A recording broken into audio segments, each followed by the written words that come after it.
Often, when people have asked, and in your earlier interviews, you have said that, if your popular show Kumkum का अगर second season आता, you may love to be a part of it.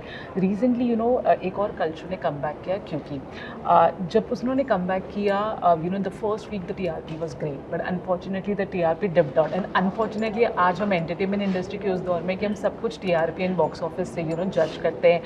Do you now think कि जब हम कल show को लाते हैं, because उसमें बहुत उम्मीदें और काम और दुगना ज़्यादा होता है, and मैंने जब वो परफॉर्म नहीं कर पाती लोगों की उम्मीदों के हिसाब से, do you now get sceptical if you're offered second season, जो भी क्योंकि के साथ हुआ?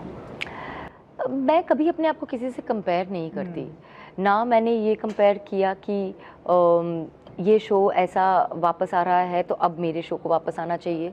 जब मुझसे पूछा जाता है कि क्या वापस आना चाहिए, तो मैं कहती हूँ yes, I would love to do it if it comes back. Should it और should it not is never something I have gotten into. The same way we can never compare the fate of a show with whatever happened with another show. It totally depends on many factors, which includes the storyline to lots of other things.